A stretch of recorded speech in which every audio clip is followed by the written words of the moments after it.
Welcome back. I'm delighted to be able to introduce our headline speaker to you, none other than Nick Leeson, who's the original rogue trader who famously broke Barings Bank. So before I bring Nick up to the stage, we have a little video to roll for you that just gives a little bit of history for what we're talking about.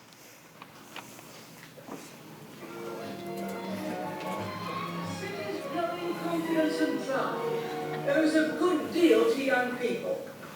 Its vast new dealing rooms are run by the young. People who made it not because of who they know or what school tie they wear.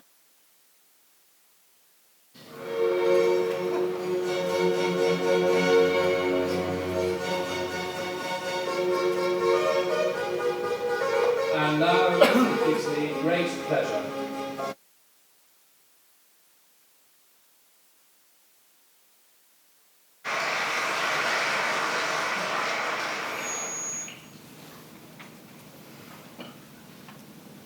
We may be the oldest merchant bank in the world, but that's no excuse for not keeping up with the times. When I became chairman, I realized we couldn't go on running Barings like a gentleman's club.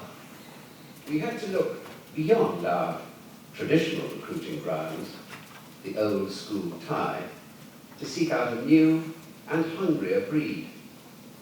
We're beginning to see the fruits of those efforts, and I have to say, the recovery in profitability since the reorganization has been amazing. To be frank, I've discovered it's not actually terribly difficult to make money in the securities business. The Chancellor has ordered an inquiry into the collapse of Britain's oldest merchant bank. Nick Leeson, een 28-jarige kampioenspeculant met zijn Barings Bank roekeloos het spel met het grote geld speelt. Barings is facing bankruptcy after one of its traders lost nearly £400 million on dealings in the Far East. He has now vanished. Leeson verspeelde een vermogen van 1,3 miljard gulden. Geld voor zijn baas, wil te verstaan. Van de gerenommeerde Britse Barings Bank. The Barings collapse shakes the markets. The trader who blew the bank's capital. The man who broke Barings with $1 billion gamble is on the run tonight in the Far East. Mr. Leeson, where did you want to go? Mr. Leeson, where are you going? Leeson, Mr. Leeson, why did I come back? Mr. Leeson, stop! Come on, stop! Okay, that gives you a little bit of a feeling for what we're going to be talking about today. So without further ado, let me welcome Nick Leeson to the stage, everybody.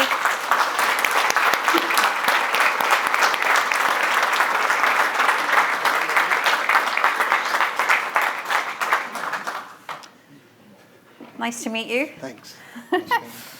Oh, well, Nick, I mean, that was, 30 years ago now? Yeah, it was. Yeah. It was February 1995. Oh, that was etched into your brain, is it? Yeah, most definitely. So we've seen the video. So can you walk us back, all the way back to, can you kind of tell us the story? Sure. What happened? So first of all, let's tell us who's Barings Bank, and then we can go into your role and let's get into the what happened. Oh, so, was the question what was Barings, or who was Barings Bank, okay, first so of all? Barings was there were two different parts of the bank. So you had a 233-year-old, everything's falling off me. It's happened before as well. So you had Barings Bank, which was a 233-year-old merchant bank, and then Barings Securities, which was formed in 1985 by Christopher Heath, Ian Martin, and Andrew Bayliss. So it's very much the organisation that was built around the Big Bang era, breaking into the new economies, the tiger economies in Southeast Asia. So getting there quickly, trying to hoover up as much business as we possibly could, and make as much money as we possibly could as quickly as possible. So you had a clash between the two. One was very traditional, very rooted in the blue-blooded families that exist around the UK, recruited from certain schools, recruited from certain universities, and then Barings Securities, which was, a bit rougher around the edges, if you like. So, one of the problems that existed over that period was trying to merge the two organisations from probably about 1991, 1992 onwards. And that didn't really work too well over that period. So in terms of me and my own history, I left school at the age of 18. Very spectacularly failed my maths A-level, so banking was clearly the only career for me. So I started at Coutts and Company in 15 Lombard Street. You know, so there's lots of different things that happen along the way that were, you know, not driven by my desire to work in the city or anything like that.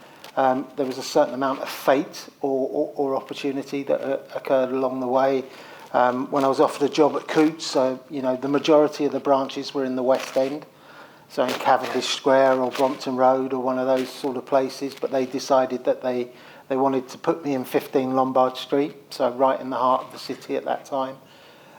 So that's where I started, spent a couple of years at Coutts, moved on to Morgan Stanley, so I worked for Morgan Stanley in the Commercial Union building over on Leadenhall Street. So I used to look after bonds. It was in the era of Drexel, Burnham Lambert and Michael Milken and all the shenanigans that were around over that sort of period. And then I moved with Morgan Stanley to the West End. Worked on Tottenham Court Road for a period of time because they rebased a lot of their operations there, working in liability management. Moved into Japanese futures and options, which was one of the growing areas at the time, and then was headhunted to Barings because they were very Japanese warrant and Japanese market focused. So, you know, that was their first mistake, I suppose. Then I was a bit bored at Barings, to be honest. I was always, up until that point, I took to new tasks really quickly. You know, was relatively good or really good, if you ask me or somebody else, at everything that I did. I was very diligent, highly accurate, very good at my job. So I progressed very, very quickly through, Coutts, through Morgan Stanley, and then through Barings. But Barings, I was a bit bored and, doing similar sort of roles.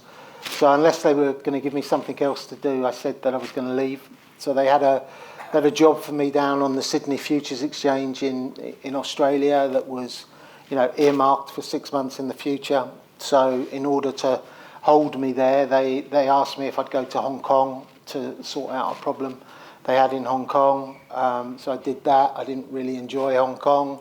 So they moved me down to Jakarta, which was a little bit like the Wild West at the time. We had a bodyguard with a gun that used to pick us up in the morning and take us to work and drop us back afterwards. And it was when, it was back in the days where every share certificate needed to be signed and chopped.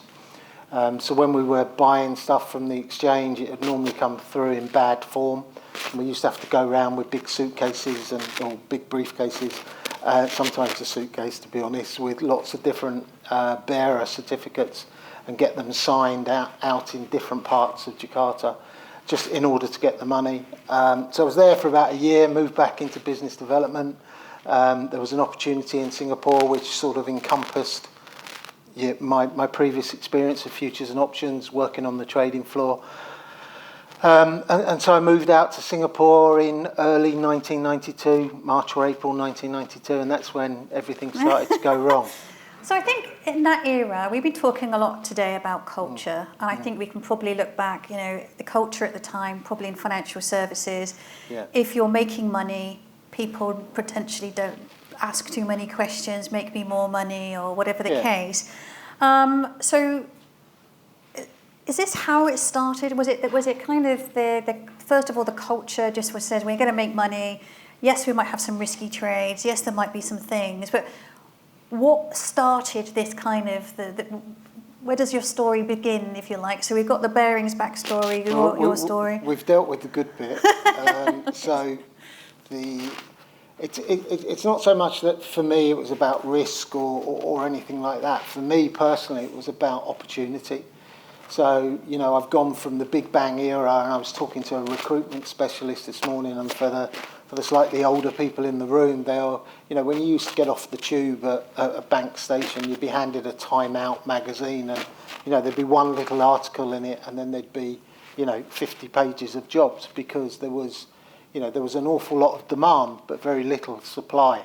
And so if you had a, you know, if you had a tiny bit of knowledge about structured products or bond lending or something like that, you could get a job, you know, a fairly senior job or a much improved position fairly quickly. So there was all that opportunity, and, you know, you're moving from an environment where it was very much a stockbroker's world, where my world is my bond, to lots of big new banks coming into the city where it was other people's money. So I think there was a real culture change then. So were you trusted because you're British as well? Was that an element of it, or that was just the culture generally, was it, at the time? I just think it was the culture generally. I mean, you know, probably the city at the time was predominantly British, I suppose. I've not really thought about it in that regard, but for me, you know, that was the real sea change. It was, you know, like one of the questions I've been asked in the past is, why was my ethical compass so narrow? In that I was very blinkered to what was going on in Singapore, so I wasn't thinking about shareholder value. I wasn't thinking about how my actions would impact on other people, and I think that's, you know, that's so important, because it would stop you doing, you know, if you find yourself in a similar position, it would stop you doing similar things in the future, or it certainly would me. You know, like over the years, I've met Peter Norris, who was the CIO of Barings, and, you know, Peter had to, he was very much front and centre when everything went down at Barings and the bank collapsed. And he had to deal with the real media glare and some of the sensationalism that existed at that time. And it was very tough and tiring and taxing on him. You know, I was in prison in Germany, and, you know, I often say it was quite cowardly. I wasn't there by choice, but it was quite cowardly, because I didn't have to deal with the real issues. Like, you know, I'd get a newspaper the following day and I'd speed read it. I wouldn't like what it said because it was all about me, but I didn't really have to deal with the real tough stuff that Peter Norris was having to deal with at the time. So many years later, when we did meet, you know, I apologised to him on a number of accounts, but, you know, it was very obvious to me quite how difficult that period was for him, and I was excused that. So I think you've got that from a cultural perspective, but for me it wasn't, you know, it was the opportunity that I always craved. I always wanted to be as successful as I possibly could be. But, you know, like, I think you hit on it with the question. You know, we were great at celebrating success. Yeah. There was nobody better, but nobody spoke about failure. Yeah. So if you fast forward 30 years and you look at organisations and industries and businesses now, there's a much more, you know, compassionate approach to some of those things. You know, people look after their mental health and well-being far better than we did back in the day. You know, if I turned round to somebody and said, look, I've got a bit of an issue, you know, could you help me deal with something? You know, he'd use an expletive and tell me, go and get lost and, you know, don't bother him with stuff like that. But that's just the way it was. So, you know, there was a lot of ego, there was a lot of testosterone, and, you know... So you're really good at your job. You're encouraged to make as much money as possible. Were you? It's a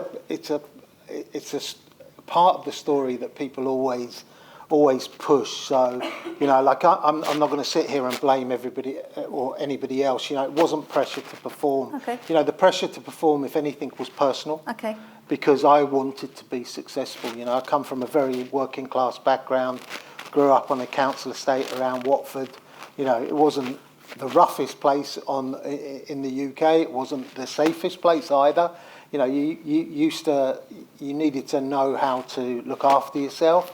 But success was something that was driven into me from an early age. And, you know, I think when you go back to the time and everything that was happening as well, the Big Bang and it being fairly easy to get jobs and move through organisations fairly quickly, you know, none of that stopped me thinking that there was any limit to the success that I could have. So I was very success driven, and you know, I don't think anybody at Barings ever turned around to me and said, look, you need to make 50 grand this month or 100 grand. So I don't like blaming. So you were in this sort of position, as you said, where personally, you want to have success. You mentioned as well with regards to kind of the testosterone, egotistical. Yeah. You've got other colleagues in a similar position where you want to be the top trader, I guess. So what actually happened, Nick, in terms of like, okay, you're just doing your job, in essence, you're doing these trades, what's expected of you. So did it just happen that you had a few bad trades, risky trades, you're hiding them? What was the pattern of events?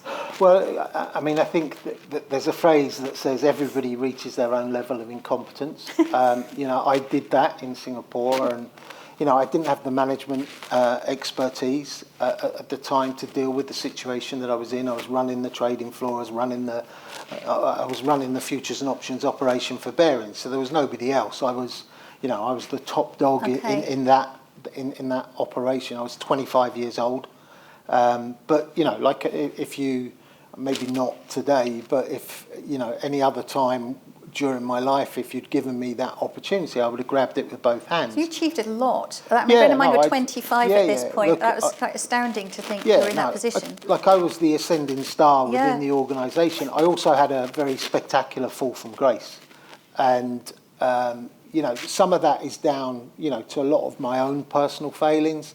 There's lots of organisational things that went wrong as well. Their subsidiary, I took every trade, I made every loss.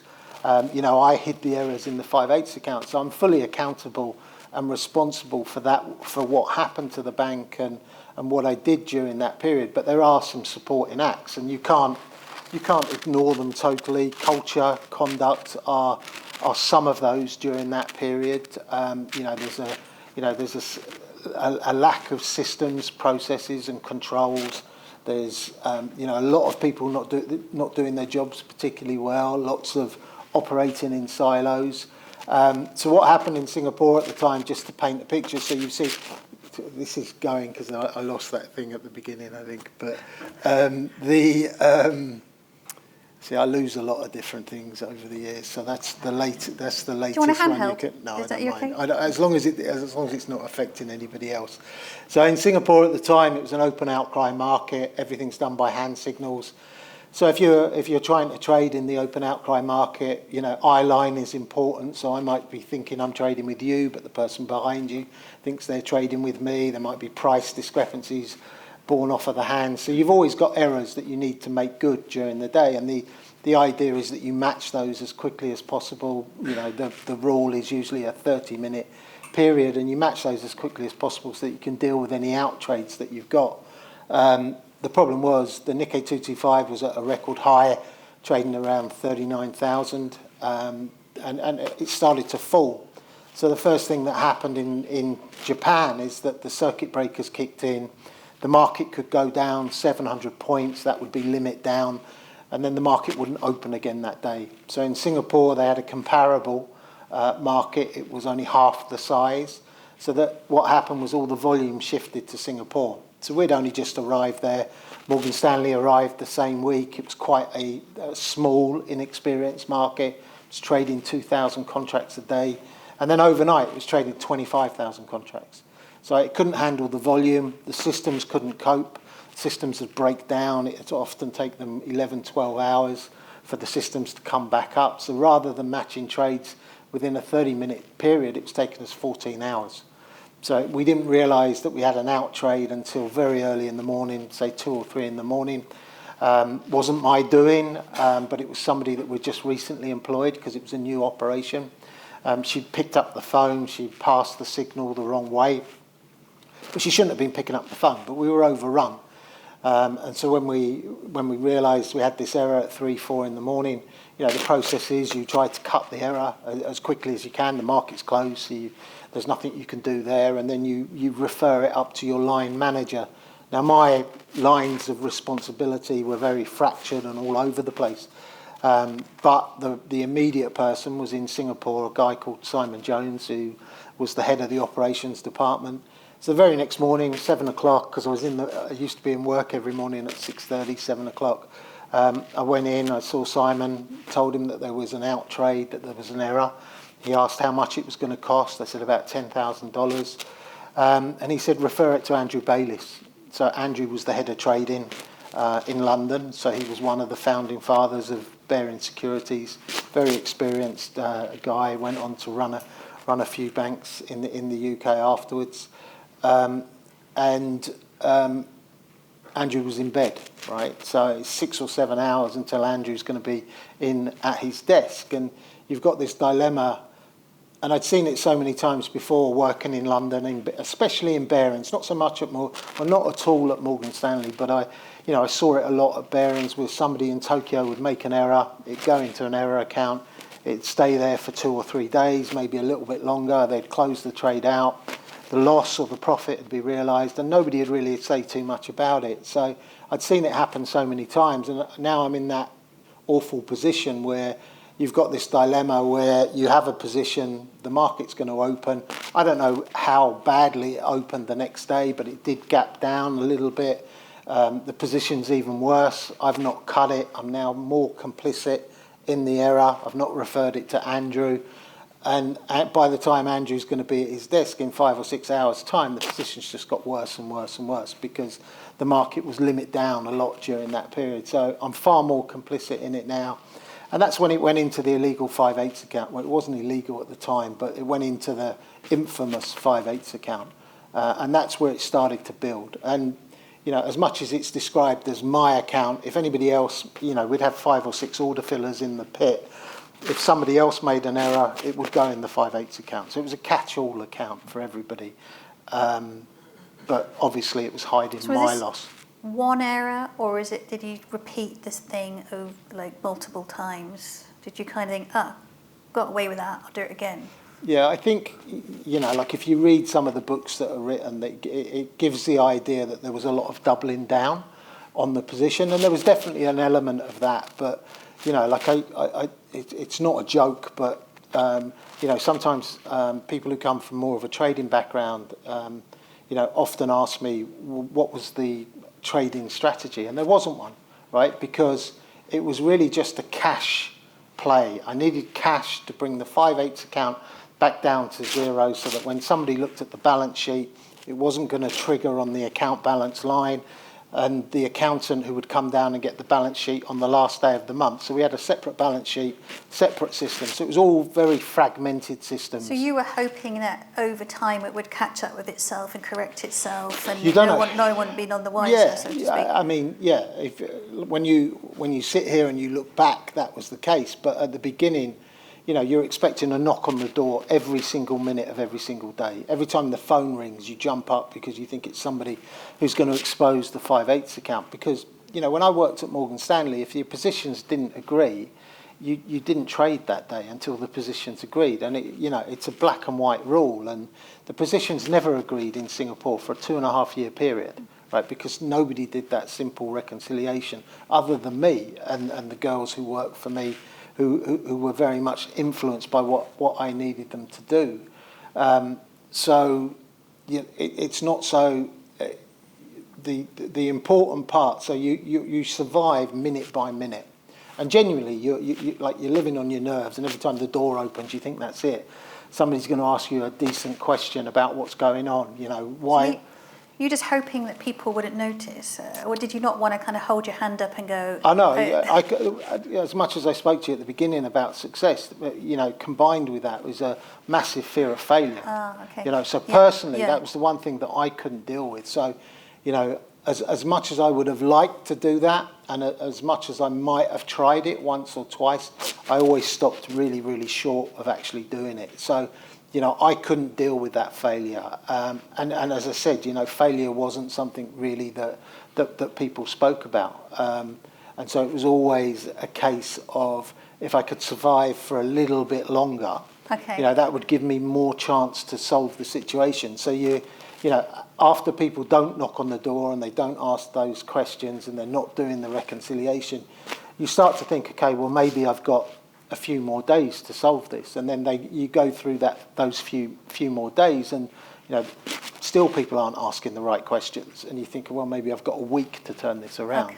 So you're always building out that area where you think you're going to be able to have a bit more time to turn the situation around, and then you're thinking in terms of weeks and then months, And then you've got an external audit. Deloitte's coming in to do an external audit, and that's the end of the game. Is right? that how it unravelled? Was it the external auditor that No, found a they were discrepancy? useless. They were useless as well. So Not heard that before, have we, people? no, Auditors? but they were. Like it was a systemic breakdown across the board. Nobody doing their job particularly well.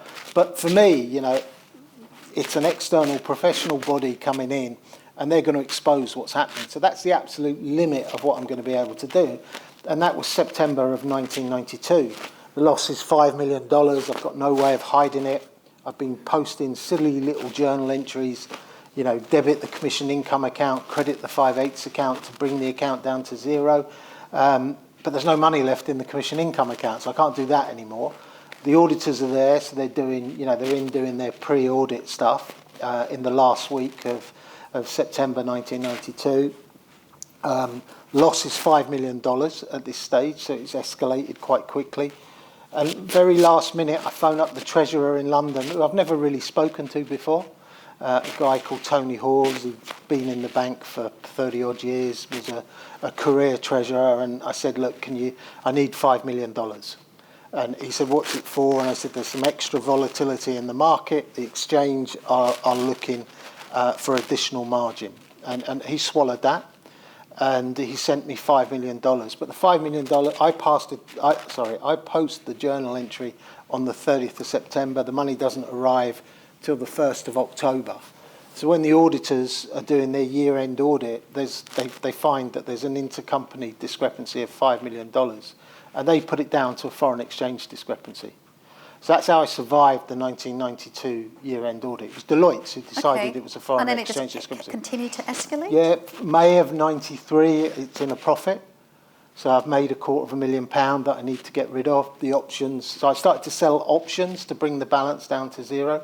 I sold the most expensive options because I needed the cash. So it became, I'm swapping a P&L item, which is the loss in the 5/8 account, for a balance sheet item, which is the margin that I'm posting from the exchange. So May of 93, it's a profit. Go home that weekend, celebrate, think that's it, I can go back to normal. But the guys on the trading floor still make errors. They overtrade or they undertrade, and we have to make the customer good. So the trade goes back into the 5/8 account, because now I've solved it once. Okay. I might be able to solve it again. Okay. And again, I'm not too worried about the time, because the people around me aren't very good, and that's becoming more and more apparent as you go through. And there's a point, and I can't tell you when it is, but there's a point where it becomes very dangerous, because you just have complete contempt for the people around you. The accountant isn't doing her job, the compliance officer isn't doing his or her job, the risk manager isn't, and nobody's asking you those difficult questions. So did you kind of think about this as being fraud? Or did No. you just think that you're just reconciling? No, I always existed in the belief that I was going to turn it around. Okay. So on the video, it said it got up to 400 million. Is that right? I think by the beginning of January 1995, I had £600 million. 600 million. So we've gone from start off an error of 5 million, and now we're up to 600 million. Yeah, but the bank was only worth 250. How did it get to that extreme? With my losing trades is the answer. But the treasurer was continuing to send the money. Barings was a small bank, or Barings Securities. Actually, it was the whole organisation was a small bank. The capital base was only £250 million. The legal limit that you can lend to a subsidiary is 20% of the bank's capital, so 50 million. So I'm 13 times in breach of that limit. Wow. Somebody in London is sending a report to the Bank of England every single day, showing them that they're lending more than that 20% to a subsidiary of the bank. And I don't expect any of you to go and read this, but there's a Board of Banking Supervision report in which they asked the Bank of England was the regulator at the time, so the inspectors have gone and asked the person at the Bank of England what he was doing with this report that he was getting every single day for 2.5 years, and his answer was it was too far down in his in tray and they hadn't got around to it yet. And that's genuine. You can pick up the Board of Banking Supervision report and it's there. So like it is a complete breakdown. Yeah. And it's, it's a So lack of experience and So expertise it on everybody's spirals and part. spirals and spirals. How does it finally come to a head? How does it actually Somebody get comes to me revealed? with a very simple reconciliation. So we only had 2 accounts that you needed to reconcile. We had a Tokyo account, a London account. You add the 2 together, you compare it to the Singapore International Monetary Exchange, and there's a discrepancy that's getting bigger and bigger and bigger every single day for 2.5 years. And that's the first reconciliation you do every morning at 7 o'clock before the markets open. But it was never done. It was never done by internal auditors. It was never done by external auditors. Everybody was going through the process of what they needed to do, but not holistically overviewing anything that was going on within the organisation. Again, it doesn't excuse me, but the detection, sometimes it's described as a complex fraud. This was as basic as you can get.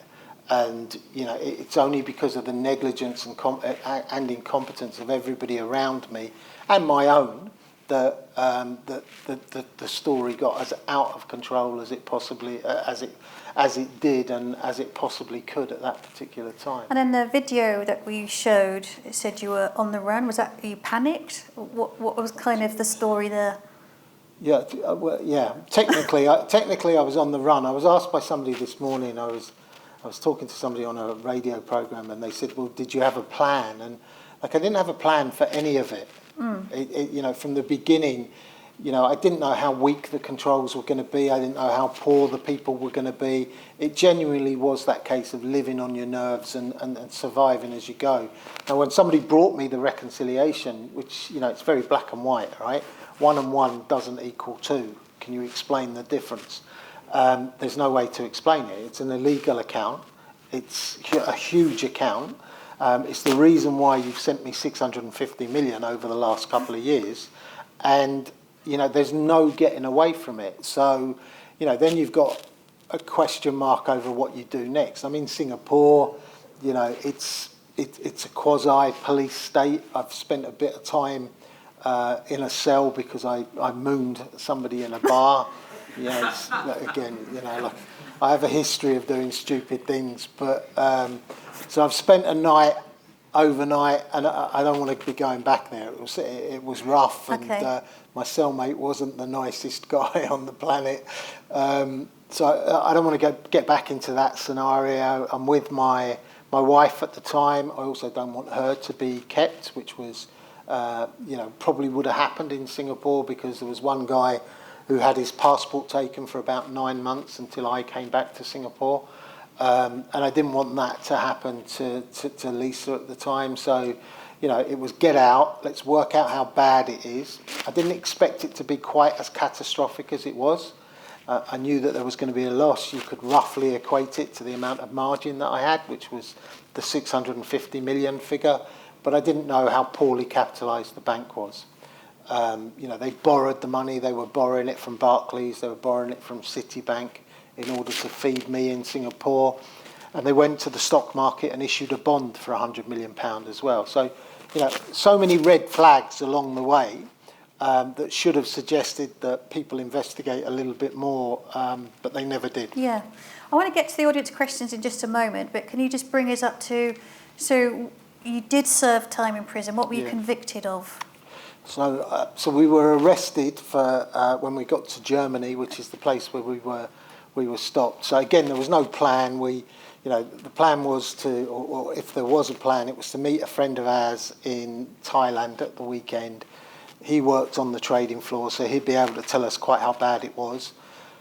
And then work on something from there. And, I suppose the only target was getting back to a Western country as quickly as possible.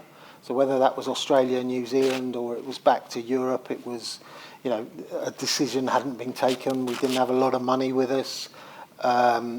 And then, the events kind of overtook everything. So you're turning on the TV and they're talking about the bank collapsing, and, you have to deal with quite how catastrophic it is. And the only flight we could get out, so we ended up, the only flight we could get out of Kuala Lumpur was to Kota Kinabalu on the Friday afternoon. So we ended up in Kota Kinabalu, which isn't the easiest place to get out of when you're in a rush. So we booked a flight from there. It went from Kota Kinabalu to Brunei, which is the plane that you saw up there. And then from Brunei, we had to wait for 9 hours in the airport for a connection.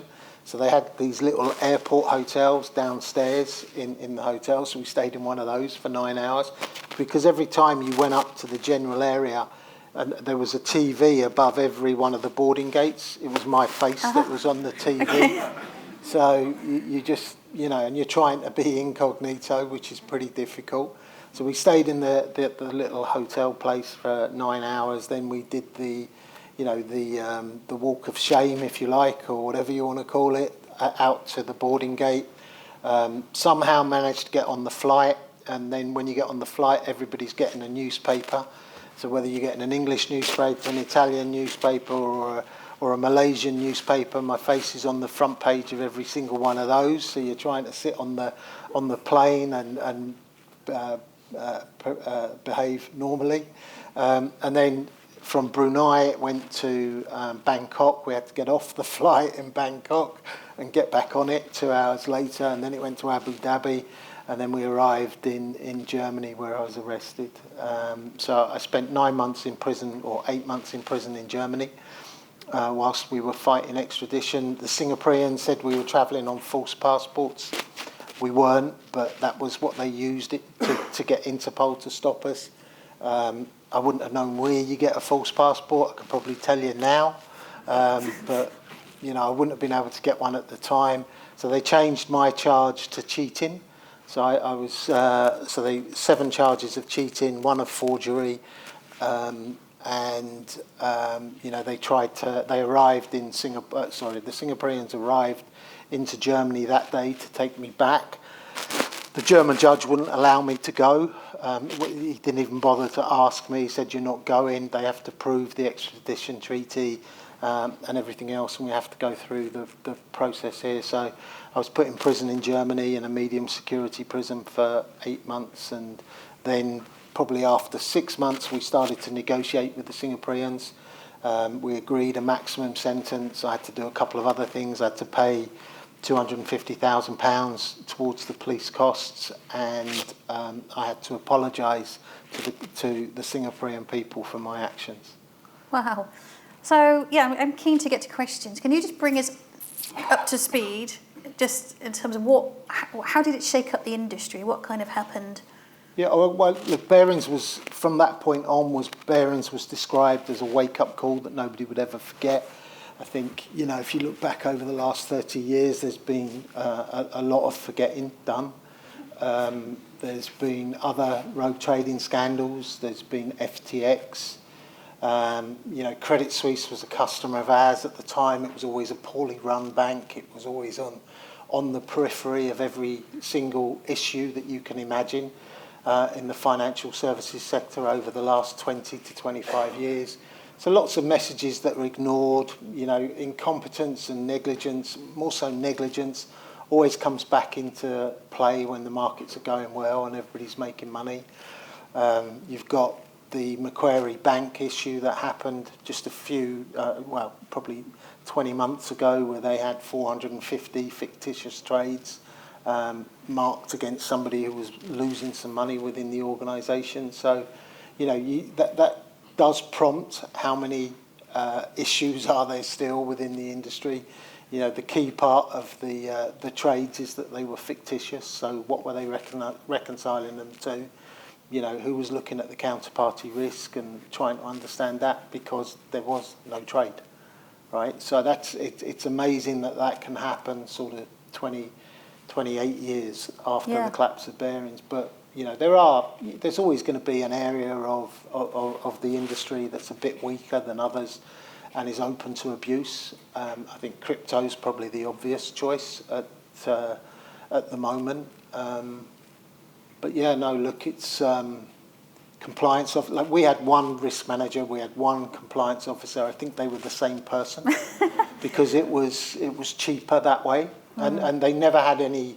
They had never had any credibility within the firm. They were always, you know, we'd always make trading decisions, and then, you know, maybe a month or two later, the risk manager would get a look at it. So it was always back to front in that regard. It was always about making the money first, and having that freedom and capability to do it. But if you go into any banking organisation now, you've got, Citibank have 3,500 compliance officers working in London. Not sure what they all do, but but there is, there's far more focus, and I think that's good. Yeah, but you're right. I mean, where there's a will, there's a way, and if you're that intent, you'll find a workaround no matter what, won't you? I guess that's the point. Yeah, I think the issue is that sometimes it happens out of mistake, like mine, and then it becomes you then work your way around it, if you like. I mean, some years ago somebody accused me. I don't know if accused is the right word, but they said it was organisational arbitrage, because I was, using the weaknesses in the system. It wasn't that clever. I've got to be honest. It was only a case of day by day experiencing how those weaknesses were, and they didn't all occur at once. So it wasn't as clever as that. I spoke at an event in St Andrews Golf Course many years ago, and there was a lot of titled people in the crowd, and as you did, people applaud when I stand up to talk. I'm not sure that's appropriate, right? But I often say I'm never sure whether you should clap or you should boo. And when I did that at St Andrews Golf Course, a gentleman stood up and started booing. And that's his prerogative, right? I really don't mind. And if you start booing at the end, that's fine as well. But anyway, he had me at a disadvantage because he knew who I was. I didn't know who he was. So I asked him to introduce himself, and he introduced himself as Sir Gavin Laird. So Sir Gavin was the head of the TUC. He was a personal friend of Maggie Thatcher. But his reason for booing was he said he was on the board of banking supervision after the collapse of the bank. And he believed that what I did was very sophisticated, very meticulous, extremely well thought out, and that I sought to undermine the banking system in the UK. And I said, look, I have to disagree with you. It was very crude. I didn't know what I was doing. I was surviving day by day. It's the complete opposite of what you believe.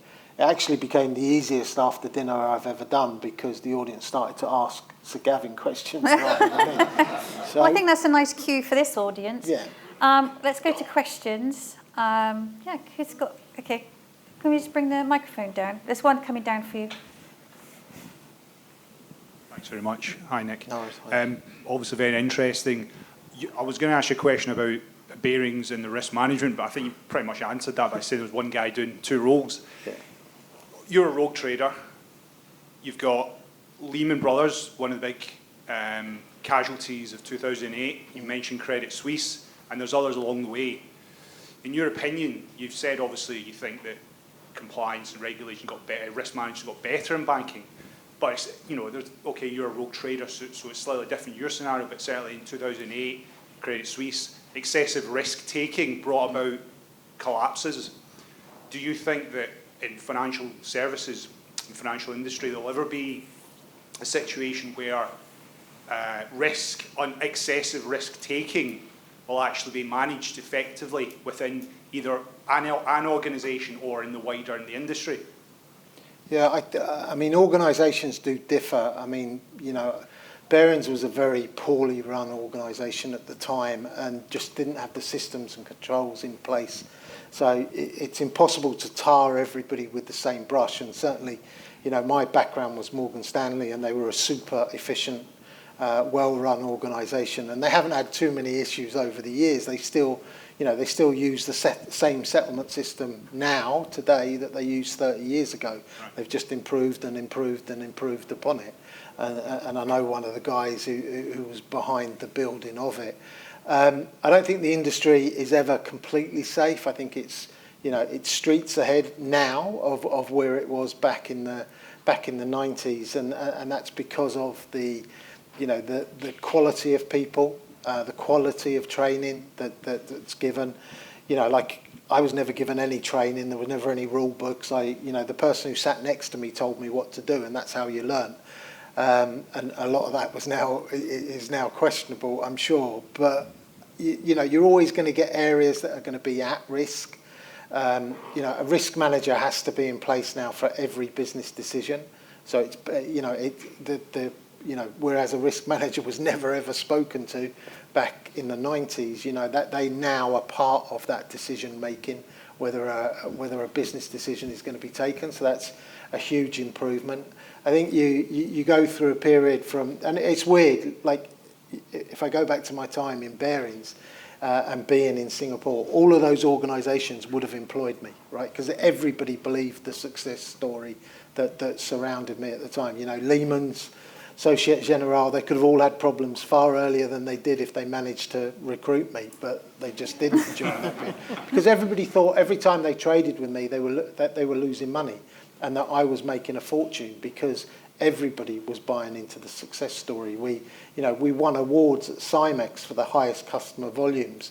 We had parties in New York where everybody flew to celebrate the success we were having in the organisation. But it was all just a tissue of lies. But, I was the one who couldn't say, stop, I want to get off. But no, I do think the industry is in a lot safer hands now than it was. You do worry when you hear about deregulation and, that's what they want in the UK, that's what they want in the US. My story is born out of a period where it was massive deregulation of the industry. But I think it's in better hands, right? It was when we moved out to Singapore, we were looking for people to recruit. So we recruited people from the trading floor. And then you run out of people on the trading floor who have enough expertise. So then you recruit people from the exchange. And then you've got an exchange that is run by people who've just been recruited the day before, who are trying to look after people, who are just taking the mick out of them every day. We could trade outside of the pit. We could trade after hours, we could do whatever we wanted. And then if a compliance official came up, they wouldn't even come up to us because we'd shout at them and they'd cry in the corner or something stupid. It's not the woke environment that we, excuse me for that comment, but it's not the environment that we live in today. We did shout at people and we did remonstrate with them and try and put our views across. And there just wasn't. I think sometimes you find, and it happened in Iceland, it's happened in so many different places where the industry feasts on itself looking for the expertise, and there's a lot more supply around these days and there's a lot more expertise. So I think it's a safer place. But you still will get, little blowouts from time to time. Thank you. A question down here. I'll bring the microphone out. Then we've got the person at the front. Hi, Nick. Just wanted to say that I started my studies and my career with your image in mind because the degree, the master's that I did in France was built to correct that problem of supplies of qualified people to work in back office. It was a back office master's. And, one of the lessons that we were studying as a work case was yours. So it's quite something to meet you today in person. One of the things that the whole movie introduced was the lack of diversity in the city at the time, yeah? And you were one of the first person showing a bit of social economic mobility in finances at the time. Do you think things have changed? Do you think there is more diversity? And if you think there is more diversity, do you think it's beneficial or not? I haven't worked in a bank for 25 years, right? But is there more diverse? I think you look around the room and maybe that it's not as diverse as it should be. I think you could say that, and I don't think I'm being rude. I was talking to somebody earlier who has a podcast, and somebody said that they weren't, and he's in recruitment, and somebody had contacted him on social media, and they said, I'm not going to watch your podcast anymore because you only interview white men and stuff like that. So I don't know if that's where your question is going, but I worked for a lady called Sue Koo, who was the options market maker in Tokyo. She was very risk averse. She was extremely good at her job. She was married to somebody from Societe Generale, who I always viewed as being at the cutting edge of the financial markets at the time. But then Societe Generale had their own problems as well. Yeah, Jérôme Kerviel did the same degree as me, by the way. Okay. They better watch you then. But it's one of those things. I think the industry, I think it is far more diverse now than it was back in the 90s. It probably, still has a long way to go. A question down here, then we'll go back round. Sit down the front. Hi, I'm John Palmer from Rockbourne Solutions. Nick, first of all, I wanted to thank you for coming and speaking so frankly with us. I wanted to ask you, thinking about Hong Kong, Jakarta, Singapore, where was it that you first met the technique of the 5/8 type account or similar suspense type accounts where you could hide transactions? Do you feel that others led you to use that, led you astray?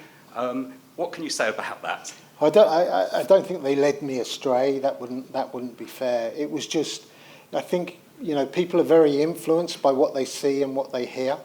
So if you see people, so I worked in the back office in London looking after Japanese futures and options. So sometimes there would be a customer order that would come through the sales department in Tokyo, and maybe it only got half filled, right? And the customer didn't want it because it only got half filled.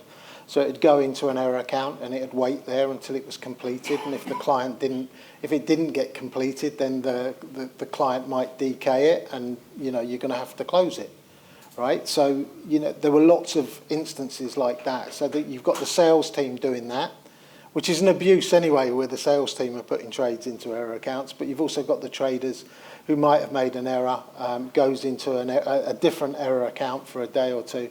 So it wasn't the big step that it should have been for me, because I'd seen so many people do it. But the process, in terms of seeing the process, that was in London. That was when I worked in London. I can't give you an episode of when it would have occurred in Jakarta or Hong Kong. Somebody that I was associated with in Hong Kong at the time, a guy called Richard McGiddies. Richard was found to be mismarking his trades in Hong Kong at the time, but he got caught in Hong Kong, so they sacked him. He went to work for UBS in Singapore, and now he's probably the biggest volatility trader in the world. He's gone on to immeasurable success over the last 25 years or so. But he got put back into line, and I think that's what's important about controls and processes and systems, is that every now and again somebody's a little bit errant and you need to push them back into line. The problem with me is there were no systems or processes or people. People often ask me, what was the thing that would have stopped you doing what you did? And if there was somebody strong who was good at what they were doing and they were willing to challenge me, you wouldn't have made yourself look stupid by continuing with that process. You would have closed it down fairly sharp and just moved on with it. So a question over here. We're going around this side and then we'll come back. Hi, I'm Mark from Critical Research, market research company. How do you think, if modern day AI had been used, or something similar, behavioural analysis type of techniques that we've seen in this show from the cyber protection side of things, would that have spotted some of the things that you were doing back then? It's a what-if question. Yeah, the honest answer is I don't know. I mean, I don't know how AI is being incorporated in what you do. I mean, over the years, like I've been doing after dinner speaking since the day I left Singapore, so that's 1999. So I've been doing this and keynote addresses for 26 years. So I've been everywhere where you can imagine. So I've been to, some of the guys that would have done behavioural analytics 20 years ago, and it would have been a simple test where they work out whether you're an A or B type personality, and then they're looking for behavioural traits within that. I have a psychology degree. I can't tell you whether the stuff that they find is nonsense or it's real, right? I don't have a strong opinion on it. I've done many of those psychometric tests over the years, and I've done dinners where, me doing the psychometric test is part of the encouragement to get people at those dinners. Do I think there's any credibility around them? I'm not sure, and in case you work in that industry, I certainly don't want to. I don't want to denigrate it unnecessarily. Would there be things? If you pick up a copy of Rogue Trader, I don't have one here. When I arrived in Singapore, I was playing professional football. I was quite quite skinny and very fresh-faced and looking forward to what I was doing. 2 years later, I'm not playing football anymore. I'm getting fat. You can see the stress on my face. It didn't take a psychometric test to see that there was a very material change in me over that period, and it was visual, right? It didn't need any more than that. Again, it's just people not responding to what's happening around them. I do a lot of this for surveillance companies as well in the industry, and there's a bit of credibility to everything.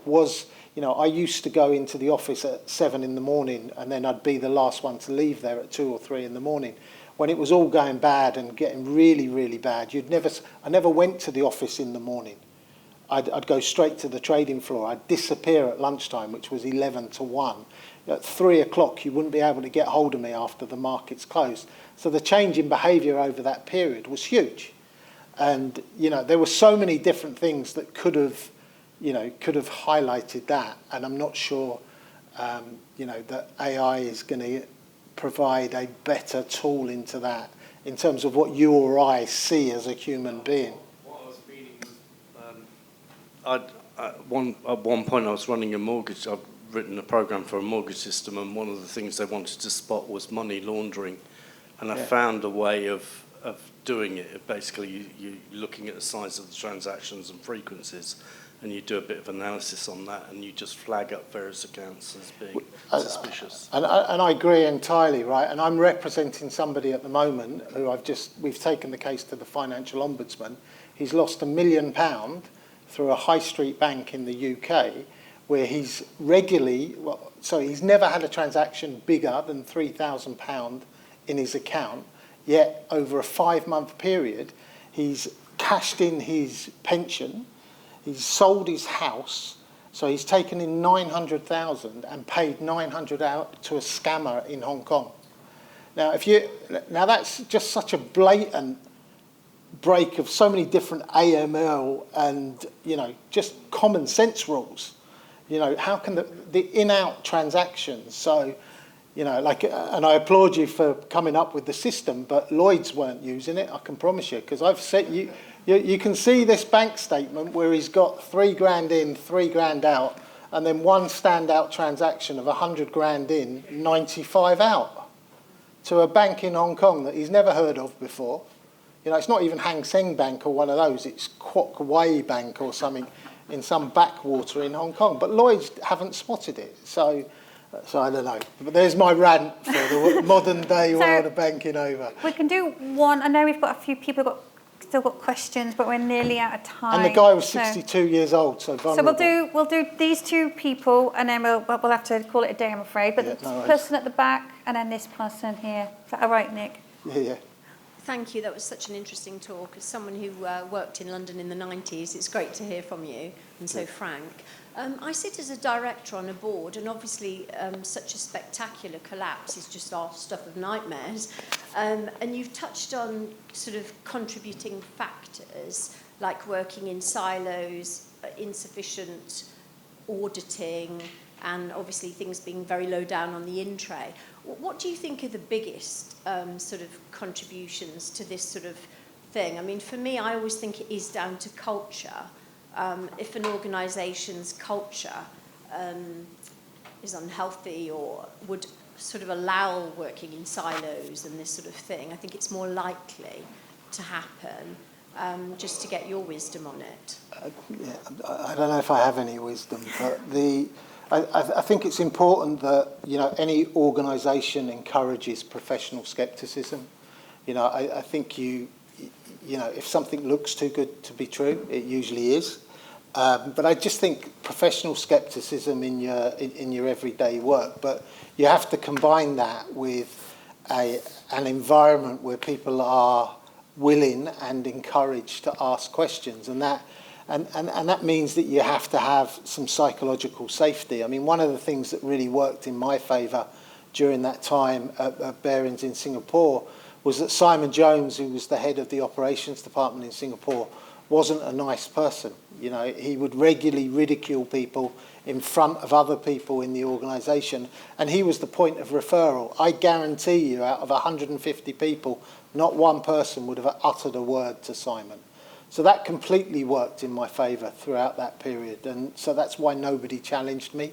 But you have to do something like that. I think organisations are better placed now, cultures are better, you know, but you still sometimes, you look around and you look at some of the whistleblowers that have existed in the industry and you ask yourself, where are they now? They're not in the industry anymore. And, you know, that's not good either, because that means that, you know, they've had to go elsewhere to find work, and whistleblowing wasn't the best possible thing for their career. And that doesn't encourage people to come forward. But, you know, professional scepticism, I think, should be everywhere, and people should be challenging and asking those difficult questions, because I never got asked one. And I was given, you know, I was given really silly answers to questions. But as long as I was confident about the way I gave that silly answer, most people just believed me and nodded and said, yeah, no, that's great. And you walk away and you think, that was a load of rubbish. Where did I get that from? But, you know, as long as you were confident and strong in your answer, they believed you. So this last question here from this gentleman. Thank you. This is bringing back so many memories for me. So I was working at Barings Bank on that famous day. God, you should have caught me. What a person to end on, right? Yeah, I remember vividly my experience, slightly different from yours. We got kicked out. I was with a consultancy, we were doing some networking. Okay. And we got kicked out. I had to go back to the consultancy, and then they kicked me out, you know. And then I got home, and then when I watched the news, then I realized what had happened. And that's when the name Nick Leeson stuck in my mind, right? So thank you for this opportunity. I guess my question would be, if you were to look back now from a cybersecurity perspective, in terms of people, process, and technology, how could this have been avoided? I don't think it needed, it didn't touch on cybersecurity. It was just people not doing the basics. It's not even a case of saying they weren't doing the basics well. They just didn't do them at all. You know, there wasn't position checks. There wasn't, you know, there was no segregation of my duties. There was an internal audit report that went around in 1994. So Barings never had an internal audit team until that stage. And then they employed an internal audit team from Citibank that was headed by a lady called Ash Lewis, who was, you know, the information that you got before she turned up was that she was, I apologise for the description I'm going to give, but she, you know, she's a bit of a dragon. You're never going to be able to hide anything from her, you know, be scared type of thing. So she arrived with 2 or 3 other people who worked in internal audit. They were there for 3 or 4 days. You know, the way that you used to get away with a lot of stuff is you'd, you know, take them out, get them a few drinks. The last place you want to be after you've had a few drinks in the next morning is on a noisy trading floor. So they didn't really come down and have a look. But when they left 3 or 4 days later, they did a big internal audit report about segregating my duties, which, you know, we all sat at and we looked and we wrote some responses to, and it went back to the board in London. And then nobody did it, nobody followed up on it. Right? So it was a stupid report. It was a waste of time sending Ash Lewis around the world giving back these internal audit recommendations, because nobody acted on them. It was just everybody looked at it, said, yeah, that's great, and then just threw it away. And so nothing was ever followed through within the organisation. So, you know, like technology, I'm not, you know, great with technology anyway, but, you know, there is a huge part to play for technology in any business, but you still need good people around it. And, you know, I do come across a fair number of people who worked at Barings at the time. So Trevor Slaversky, who was one of the main warrant traders, I often meet Trevor. He contacted me a couple of weeks ago. He's running a big Japanese warrant fund at the moment. he might have even turned up here today, because sometimes when I'm in London, he does turn up, and I see him and I say, look, Trevor, this is the 5th one you've been to. What are you doing? He said, I'm just keeping you honest. So, but some of the guys who worked on the IT side of it, there's a guy called Hugh Cumberland, who some of you may know. I've met Hugh a few times at these types of events. He used to look after a lot of the systems that were in bearings at the time. Peter Norris and people like that I've come across. And a lot of guys from the trading side of it as well. They've all kind of forgiven me now. Maybe they didn't at the time. Maybe you haven't forgiven me yet. I don't know. But no, from a cybersecurity perspective, I can't really say anything. It's not my area. But I think it's important that you do the simple things well. You don't forget them, because they're the things that keep you safe. Just from a personal perspective, I think it's always important that people ask for help and advice. You'll come across different things in your life, from a business perspective, from a financial perspective, from a health perspective, and you're surrounded by people that can help you. But I encourage everybody to ask for help and advice. I didn't do it at 25. I saw it as a sign of weakness, whereas I should have seen it as a sign of trying to do things correctly. So I wish that's what I did at that time, and that's what I encourage my children to do all the time, and talk to me about stuff that's going on. Bearings failed for 3 main reasons, in my opinion. There was very disparate technology. We were all using different bits of kit to look after Japanese futures and options, to look after equities in Singapore, to look after equities in the UK. So, because of that disparate nature, a lot of stuff was falling between the gaps. There was never any challenge. I was never challenged throughout that 3-year period. And there was just a complete lack of communication. You might phone me up and ask me something about a trade position. I'd give you one answer, which may or may not have made sense. Somebody else from the other side of or another part of the office might have phoned me up and asked me a similar question, but because it was a different day and I was thinking about something slightly differently, I'd give them a completely different answer. Whereas if you two had actually shared the information, you would have seen that there were completely different, opposite answers to it, and clearly a problem. So those are the 3 things that I think were the biggest failings at the time. Hopefully that answers your question. So, Nick, thank you for being so candid with us. We unfortunately run out of time, but it's been an absolute pleasure talking to you, and for you to give us all your history and give us a really good understanding of the position as well. So thank you very much. So Nick Leeson, everybody.